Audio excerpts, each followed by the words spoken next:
When you picture Jesus getting angry, really angry, what comes to mind? Maybe you've been taught that anger is sinful, that good Christians should always be gentle, always be kind, always turn the other cheek. And yes, Jesus was incredibly gentle with the wounded. But with the religious leaders who were crushing people under the weight of their rules, with those who were exploiting the poor in God's name, with systems that made people feel far from God instead of close to Him, Jesus was fierce.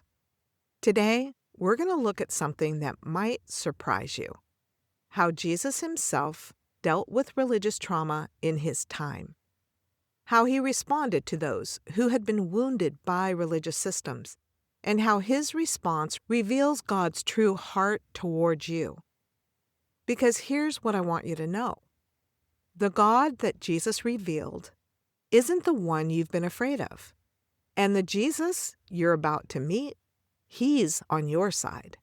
So settle in and let's discover together what Jesus really thought about religious trauma. We are loyal Christian women. We've served, we've believed, we've stayed, even when it hurt.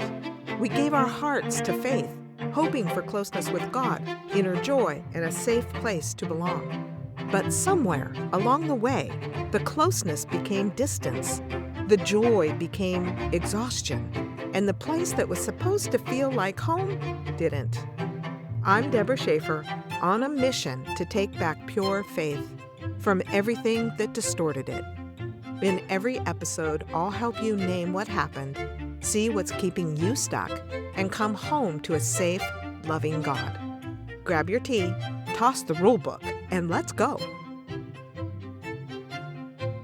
You know that feeling you've been trying to explain but don't have words for?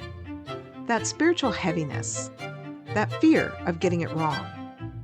Well, I created a quiz that will finally help you name these things. You'll see which of the 12 hidden barriers of religious trauma might be keeping you anxious, disconnected, or feeling like you're never enough. And when you finish, you get my whole starter kit free. Everything you need to take your first gentle steps towards healing. Head to Religious Trauma Quiz and finally put words to what you've been feeling. I remember the first time I really saw Jesus' anger in the temple. I'd read that story 100 times. Jesus overturning the tables, driving out the money changers with a whip of cords. But for years, I'd been taught that this was an isolated incident, that Jesus lost his temper for a moment, that we should focus on his gentleness instead. But then one day, as I was studying this passage during my own healing journey, something clicked. Jesus wasn't losing his temper. He was revealing God's heart. The religious leaders had turned God's house, the place that was supposed to be a refuge for the hurting, into a marketplace where they enriched themselves off the poor. They demanded expensive sacrifices from people who could barely afford to eat. They made worship a transaction instead of a relationship. And Jesus looked at that system and said, "No more."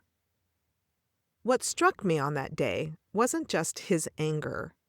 It was what happened next. After he cleared the temple of the abusers, do you know what he did? He stayed, and he healed. The blind, the lame, the sick, all the people the religious leaders had ignored in their pursuit of profit. They pressed into the temple, and Jesus, with tears in his eyes and tenderness in his voice, healed every single one of them. That's when I realized Jesus saves his fierce anger for those who wound God's people. But for those who have been wounded, he has nothing but compassion. And if you've been wounded by religious systems, dear soul, that fierce, protective love, it's for you too. Last week, we talked about what religious trauma is and why faithful women like you don't recognize it.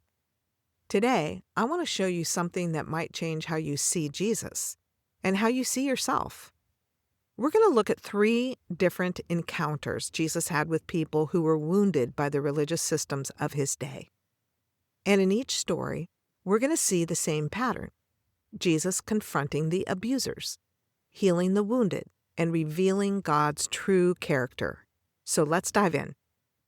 The first point I want to talk about today is when telling the truth gets you cast out. All right, the story is in John chapter 9, and it starts with a man who'd been blind from birth. He's sitting by the roadside, probably begging, when Jesus and his disciples walk by.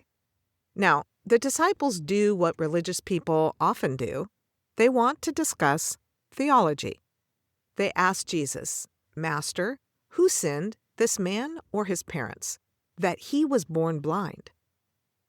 Do you hear what they're really asking? They're asking whose fault it is. Because in their religious system, suffering always had to be someone's fault.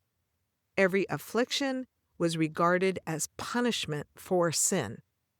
Can you imagine carrying that burden? Not only are you blind, not only are you struggling, but everyone around you believes you or your parents must have done something terrible to deserve this. You have the pain of your condition and the shame of being seen as a great sinner. But Jesus does something unexpected. He says neither this man nor his parents sinned. This happened so that the works of God might be displayed in him. Then he heals the man on the Sabbath, intentionally. Now, here's where the story gets really interesting and really familiar if you've experienced religious trauma. The man goes home, seeing for the first time in his life. His neighbors are amazed. But instead of celebrating with him, they bring him before the Pharisees for questioning. Why? Because Jesus healed him on the Sabbath, and that broke their religious rules. Listen to how the religious leaders respond. They interrogate him. "How were your eyes opened? Who did this? What do you say about him?" The man tells them the simple truth. "He put clay on my eyes, and I washed, and now I see." But the Pharisees aren't interested in his healing. They're interested in maintaining their authority. Some of them say this man is not from God because he does not keep the Sabbath. The man healed speaks up with a question that cuts right through their religious posturing. How can a man who is a sinner perform such signs? So the Pharisees escalate. They call in his parents, hoping to intimidate them. And you know what? It works. The parents are so afraid of being put out of the synagogue, excommunicated for 30 days, which was considered a devastating punishment, that they throw their own son under the bus. They say, "He's of age. Ask him yourself." The man is left standing alone before these religious authorities. And here's where his courage shines through. They demand, again, that he denounce Jesus, saying, "Give God the praise. We know this man is a sinner." And the formerly blind man says something that should be engraved on every church door. "Whether he is a sinner or not, I don't know. One thing I do know, I was blind and now I see." That's it. That's his crime. He told the truth about his experience with Jesus. And for that, they excommunicate him. They cast him out. One scholar notes that they hurled denunciations against him, saying, "You were born entirely in sins, and are you teaching us?" And then they threw him out of the synagogue. Let that sink in for a moment. This man, who had been blind from birth, who had just experienced the miracle of his life, who had done nothing wrong, was cast out by the religious leaders for defending the one who healed him. Does this sound familiar to you? Have you been labeled rebellious for asking honest questions? Have you been silenced for sharing your experience? Have you been excluded for not going along with harmful practices? If so, I need you to hear this. You're in good company. You're standing right where that man stood. But here's the most beautiful part of the story. After the Pharisees cast him out, Jesus went looking for him. The text says Jesus heard they had cast him out, and when he had found him, he said to him, "Do you believe in the Son of God?" Jesus pursued him. Jesus found him. Jesus revealed himself to him. And when the man asked, "Who is he, Lord, that I might believe in him?" Jesus said, "You have both seen him, and it is he who is talking with you." The man who had been cast out by religious leaders was personally found and affirmed by Jesus himself. Friend, if you've been cast out, excluded, or silenced for telling your truth, Jesus is looking for you too, not to condemn you, to reveal himself to you. All right, here's our second point today. It's about when religious law makes you unclean. Okay, so let's look at another story. This one's from Mark chapter 5. There's a woman who'd been suffering from a hemorrhage for 12 years. Now, we might read past that detail too quickly, so let me help you understand what this meant in her world. According to the religious laws of her day, menstrual blood made a woman ceremonially unclean. During her period, she couldn't go to the temple. She couldn't participate in worship, and anything she touched became unclean too. But this woman's bleeding never stopped for 12 years. That means for 12 years she was considered permanently unclean. She couldn't worship with her community. She probably couldn't marry or have intimate relationships. She couldn't even sit on furniture in someone's home without making it unclean. She lived in complete isolation, not because of anything she did wrong, but because of religious laws that labeled her condition as spiritual contamination. And it wasn't just the isolation. She'd spent everything she had on physicians, and instead of getting better, she grew worse. She was physically suffering, financially devastated, and spiritually isolated, all at the same time. Can you imagine carrying that for 12 years?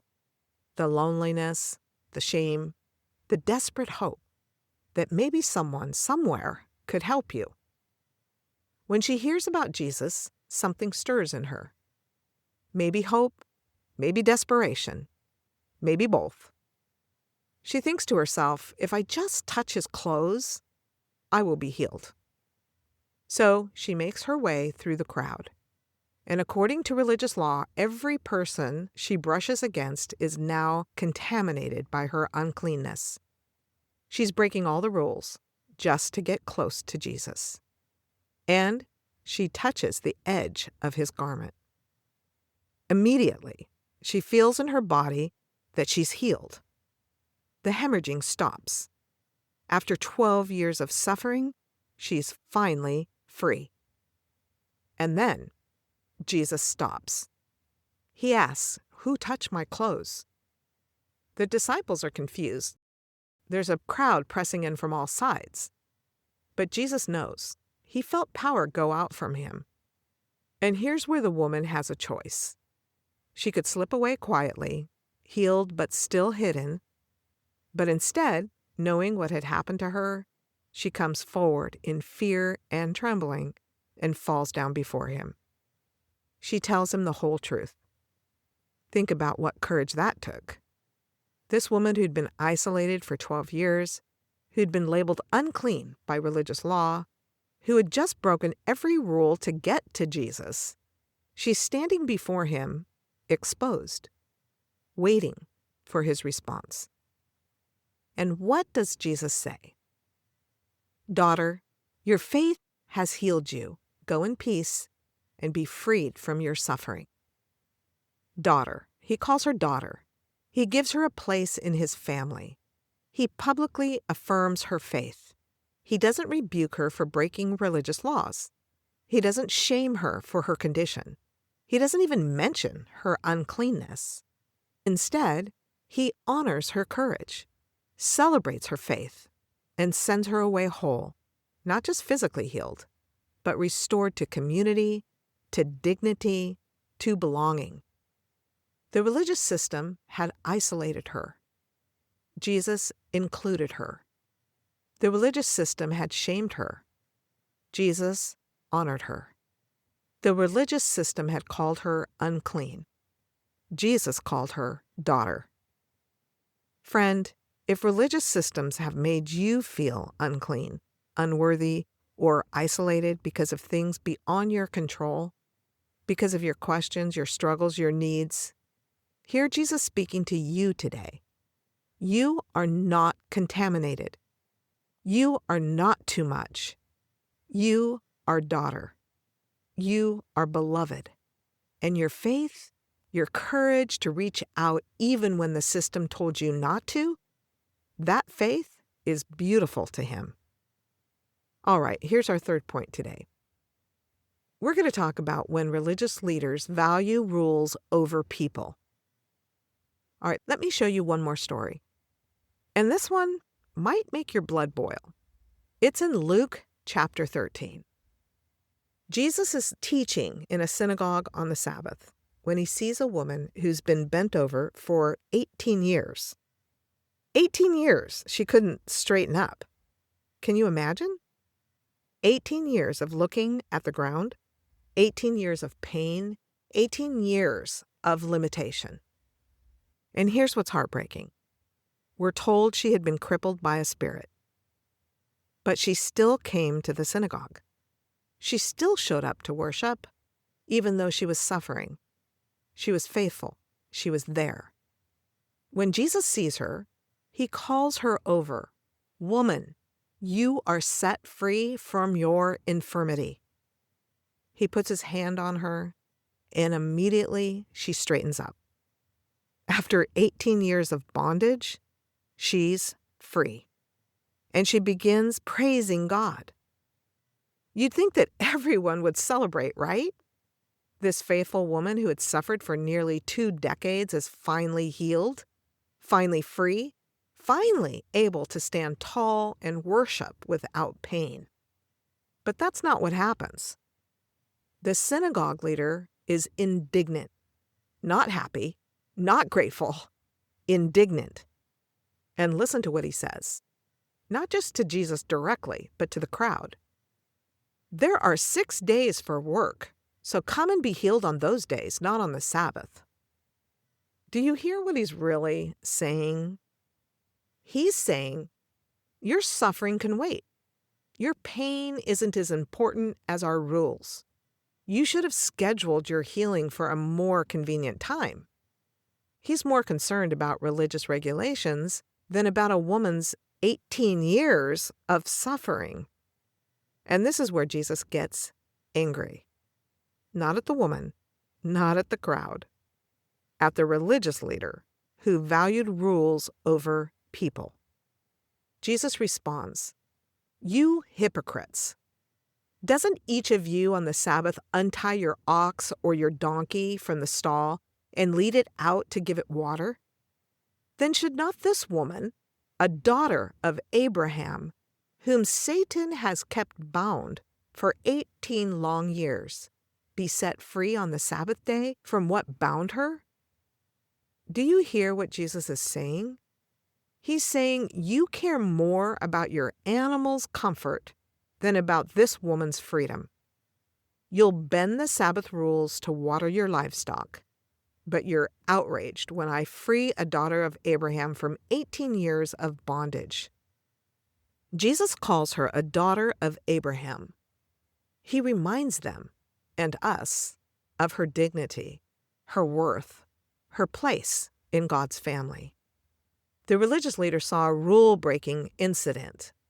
Jesus saw a beloved daughter who needed freedom. And the text says that when Jesus said this, all his opponents were humiliated, but the people were delighted with all the wonderful things he was doing. There's that pattern again. The religious leaders humiliated. The people delighted. Those in power exposed. those who were suffering healed. Friend, if you've been told that your pain should wait, that your healing is inconvenient, that your needs are less important than maintaining religious order, that's not Jesus talking. That's religious leaders more concerned about control than about compassion. Jesus sees your 18 years. He sees your bent-over posture. He sees how you've kept showing up even while suffering. And he's calling you over. He's saying, daughter of Abraham, you are set free. Your healing isn't an inconvenience to him. Your freedom isn't a rule violation. Your wholeness is his delight. Do you see the pattern in all three of these stories? In each one, religious leaders cared more about rules than people. They used shame and exclusion as weapons. They intimidated those who questioned them. They made suffering people feel like their pain was their fault. They valued their own authority over people's freedom. And he honored courage and faith. He sought out those who had been cast out. He made it clear that suffering wasn't punishment.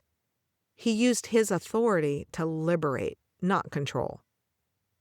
Here's what this tells us about God's heart. The God that Jesus revealed is fiercely protective of the wounded. He's tender toward the suffering. He's angry at systems that crush people. And he will break religious rules to set people free. That's the Jesus who meets you in your religious trauma. Not the harsh, demanding God that religious systems may have taught you about, but the one who sees your bent-over posture, calls you daughter, and says, you are set free. So here's your invitation this week. I want you to spend some time with one of these three stories. Read it slowly, sit with it, and ask yourself, where do I see myself in this story? Are you the man born blind, cast out for telling your truth? Are you the woman with the issue of blood, isolated by religious laws? Are you the bent-over woman, still showing up faithfully despite your pain? And then ask, what would it look like for Jesus to find me, call me daughter, set me free? Maybe journal about it. Maybe talk to God about it. Maybe just sit quietly and let the truth sink in. Jesus is on your side. His anger is reserved for those who wound. His tenderness is for you. You don't have to be afraid of him. You never did. Hey friend, I want to personally invite you to join me in the Coming Home journey. It's a 6-month path specifically designed for Christian women who love God, but feel worn down by religious rules, shame, and silence. If you've ever felt distant from God but don't want to lose your faith, this journey is for you. Together, we'll walk through 12 gentle milestones that help you unravel religious trauma, discover God's true heart towards you, and create a completely new story, one where you're free, loved, and safe to be yourself with Him. The journey begins with women just like you, and I'll be with you every step of the way through live coaching, community support, and trauma-informed healing that honors both your pain and your faith. Head to thecominghomejourney.com right now and take your first step home. Your healing is waiting. If this episode gave you a glimpse of Jesus' true heart towards you, would you share it? Is there someone in your life who needs to know that Jesus isn't angry at them for their questions, their struggles, or their pain? Next week, we're tackling a really difficult question. When does enduring become enabling? How do we know when God wants us to draw a line? We're going to look at Jesus clearing the temple, breaking Sabbath rules, and speaking truth to religious power. And we're going to discover when boundaries aren't rebellion, they're faithfulness. Until then, remember, you're not the problem. You never were. Jesus sees you. He's calling you daughter, and He's setting you free. I'll see you next time.